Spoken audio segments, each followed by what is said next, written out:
Hello, నేను doctor Vaggu Anand Kumar. నేను వచ్చేసి consultant dermatologist and hair transplantation surgeon at KIMS hospital Secunderabad. And also నా యొక్క ఓన్ క్లినిక్ వచ్చేసి బర్కత్పురలో ఉంది. సో ఇంతకుముందు వీడియో లోపల మనము అలోపేషియా ఏరియేటా గురించి తెలుసుకున్నాం. ఈ యొక్క అలోపేషియా ఏరియేటాకు ట్రీట్మెంట్ ఏమైనా ఉందా? చాలా మంది ఏంటంటే ఈ అలోపేషియా ఏరియేటా వచ్చినప్పుడు ముఖ్యంగా స్త్రీల లోపల, అన్మ్యారీడ్ ఉమెన్స్ లోపల, పెళ్లి అయ్యేటువంటి ఉమెన్ చాలా కంగారు పడుతూ ఉంటారు. ఎందుకంటే మ్యారేజ్ కావాల్సినటువంటి అమ్మాయి లోపల ఈ యొక్క జబ్బు వచ్చినప్పుడు ఎలా ట్రీట్ చేయాలి, మళ్ళీ వెంట్రుకలు వస్తాయా రావా, వెంట్రుకలు వచ్చిన తర్వాత అవి ఉంటాయా ఊడుతాయా అని చాలా కంగారు పడుతూ ఉంటారు అనమాట. అయితే ఈ యొక్క అలోపేషియా ఏరియేటా అది పేనుకొప్పుడు జబ్బు వచ్చినప్పుడు దీనికి జబ్బు గుర్తించిన ఇమ్మీడియట్గానే ట్రీట్మెంట్ తీసుకుంటే చాలా మంచి ఫలితాలు ఉంటాయి. సో జబ్బు పెరగనివ్వకుండా వాటికి ట్రీట్మెంట్ ఎర్లీగానే స్టార్ట్ చేయాలి.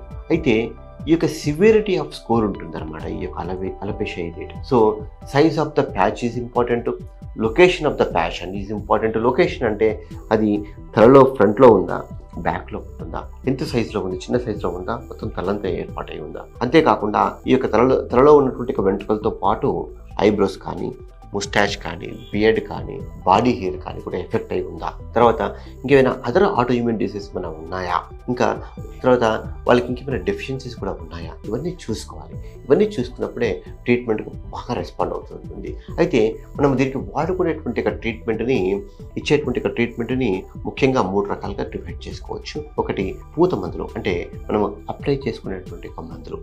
దీనిలో ముఖ్యంగా మేము టాపికల్ స్టెరాయిడ్స్ వాడుతూ ఉంటాము. తర్వాత క్యాల్సిపోట్రయాలు, మినాక్సిడిల్ లోషను, తర్వాత tofacitinib cream, tofacitinib lotion depending upon the area బట్టి. సో ఇవన్నీ యాంథ్రాలిన్ అనేటువంటి టాపికల్ ఇరిటెంట్ ఇవి వాడుతూ ఉంటాం అన్నమాట. తర్వాత ఇవి కాకుండా కొన్నిసార్లు టాపికల్ సెన్సిటైజర్స్ అని చెప్పేసి ఉంటాయి అన్నమాట. ఈ టాపికల్ ఇమ్యూనోథెరపీ లాగా వాడుతూ ఉంటాం అనమాట. వీటిని ఇవి డిపిసిపి థెరపీ అనేసి వాడుతూ ఉంటాం. ఇవి కాకుండా కొన్నిసార్లు అలోపేషియా ఏరియేటా ప్యాచెస్ కూడా చాలా తక్కువ పరిమాణంలో ఉన్నప్పుడు వీటికి మన దగ్గర మంచి లేజర్ ఒకటి ఉంది, దాన్ని ఎగ్జిమర్ లేజర్ అని చెప్పేసి అంటూ ఉంటాం. ఈ యొక్క ఎగ్జిమర్ లేజర్ కూడా వాడుతూ ఉంటాం. ఈ యొక్క ఎగ్జిమర్ లేజర్ వచ్చేసి వారానికి 2 సార్లు తీసుకోవాల్సినటువంటి అవసరం ఉంటుంది. సో ఇది వారానికి 2 సార్లు అట్లా కనీసం ఒక 2 to 3 months తీసుకుంటే ఈ యొక్క స్కాల్ప్ మీద ఉన్నటువంటి అలోపేషియా ఏరియేటా చాలా బాగా రెస్పాండ్ అవుతూ ఉంటుంది. తర్వాత ఈ లేజర్ కాకుండా ఇంకా 3 రకమైనటువంటి ట్రీట్మెంట్ వచ్చేసి ఏంటంటే ఈ యొక్క ఓరల్ మెడికేషన్స్. ఓరల్ మెడిసిన్స్లో వచ్చేసరికి మళ్ళీ మనం ఇచ్చేటువంటి మెడిసిన్ వచ్చేసి ఫస్ట్ మెడిసిన్స్ చాలామంది ఉపయోగించేటువంటి మెడిసిన్స్ స్టెరాయిడ్ మెడిసిన్స్. తర్వాత ఇనిషియల్గా స్టెరాయిడ్కి రెస్పాండ్ అవుతూ ఉంటుంది, బట్ స్లోగా దాని యొక్క డోస్ తగ్గించుకుంటూ పోతూ ఉంటాం. తగినప్పుడు మళ్ళీ కొన్నిసార్లు రికర్ అయ్యేటువంటి అవకాశాలు ఉంటాయి.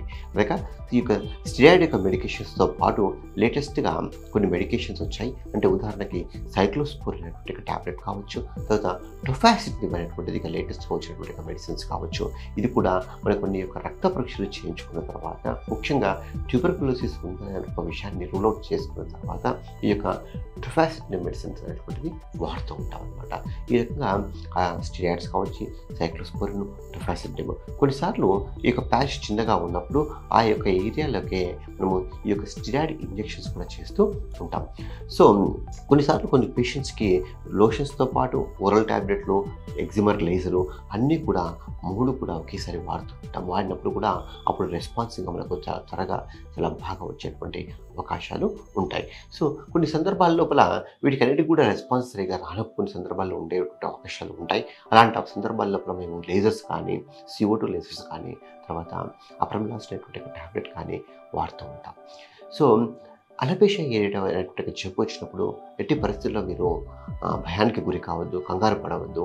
సో మీరు ఇనిషియల్గా గుర్తించినప్పుడే దానికి ప్రాపర్ ట్రీట్మెంట్ తీసుకొని ఒక మంచి డెర్మటాలజిస్ట్ యొక్క అనుభవం ఉన్నటువంటి డెర్మటాలజిస్ట్ దగ్గర ప్రాపర్గా ట్రీట్మెంట్ తీసుకున్నప్పుడు వాటికి ఇనిషియల్గానే ట్రీట్మెంట్ తీసుకుంటే మంచి ఫలితాలు వస్తాయి.